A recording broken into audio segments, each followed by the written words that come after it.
മരണമൊന്നും വേണ്ട, അത് എനിക്ക് പറ്റിയ പണിയല്ല. അള്ളാഹുവിനെ കാണാൻ ആഗ്രഹമുണ്ട്. കൊട്ടാരവും സിംഹാസനവും ഒക്കെ അതിന് തടസ്സമാകും. ശരിയാണ്. അല്ല, വല്ലതും കഴിച്ചോ? ഇല്ല, 3-4 ദിവസമായി ഒന്നും കഴിച്ചിട്ടില്ല. വല്ലാത്ത വിശപ്പുണ്ട്. അപ്പോഴേക്കും ആ വൃദ്ധൻ മുസല്ല വിരിച്ച് എഴുന്നേറ്റ് നിന്ന് 2 റക്അത്ത് നിസ്കരിച്ചു. ഇതും പറഞ്ഞ് അദ്ദേഹം നിസ്കാരം തുടങ്ങി. വയോധികന്റെ പിന്നിൽ സുൽത്താനും നിന്നു തക്ബീർ കെട്ടി.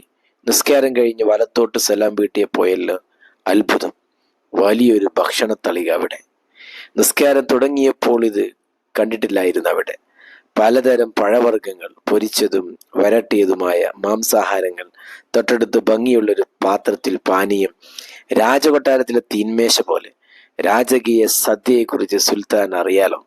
സുഖാഡംബരങ്ങൾ ആസ്വദിച്ചും അനുഭവിച്ചുമല്ലേ അദ്ദേഹം വരുന്നത്. എന്താ, കഴിക്കുന്നില്ലേ? വയറ് നിറച്ച് കഴിച്ചോളും. ഇതൊക്കെ പടച്ചറബിന്റെ ദാനമാണ്. അവരാണ് സ്തുതിയാകെയും.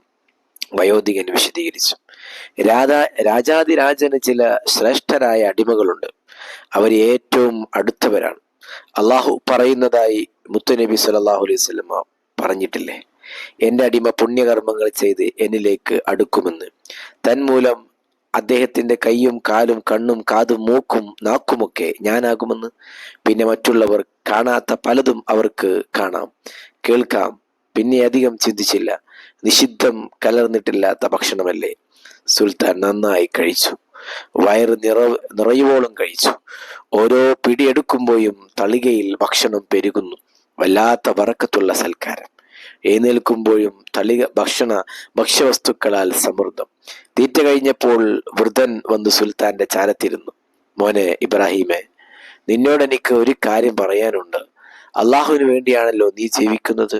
എങ്കിൽ ധൃതി പാടില്ല. എല്ലാം പടച്ചവൻ തരും. ധൃതി പിശാച്ചിൻ്റെതാണ്. എന്തായാലും ഞാനൊരു വിദ്യ പഠിപ്പിച്ചു തരാം.